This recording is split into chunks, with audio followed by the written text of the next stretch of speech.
Salut les filles, c'est Alain. Vous l'avez vu dans ma recette de cheesecake ou de tarte aux pommes, j'aime bien les spéculoos et la cannelle. Le problème, c'est qu'en supermarché, ils ont tous de l'huile de palme et c'est pas du tout un ingrédient de la recette originale.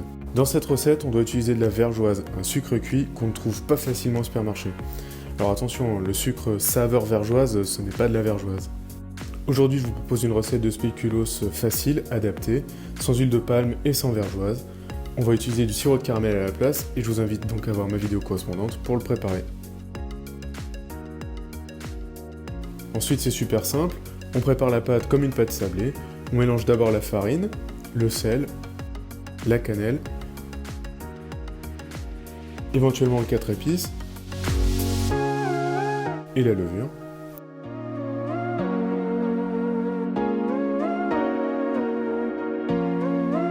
On sable avec le beurre.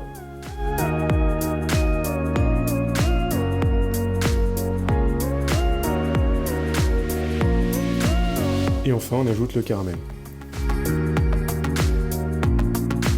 Si besoin, on peut ajouter un peu d'eau afin d'obtenir la bonne texture.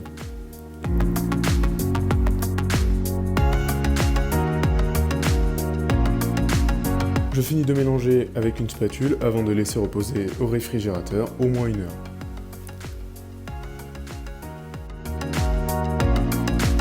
Avant d'étaler la pâte, je préchauffe mon four à 175 degrés. Après, j'étale ma pâte doucement en faisant attention qu'elle ne se déchire pas.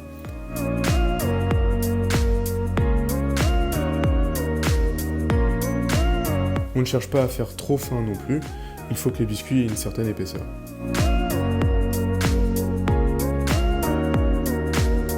Pour les découper, on peut prendre son emporte-pièce favori, moi c'est un verre à vin. Les bords sont fins et adaptés pour découper des biscuits bien ronds.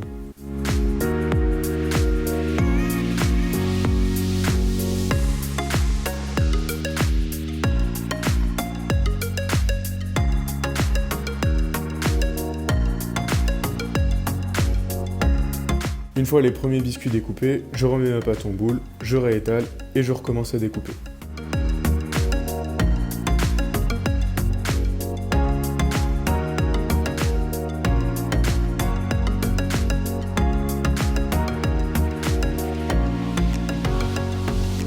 Encore une dernière fois, et je finis de découper avec une douille pour avoir des petits biscuits. Si vous avez la patience, on peut tous les faire comme ça. Tout le monde est sur la plaque de cuisson, on enfourne.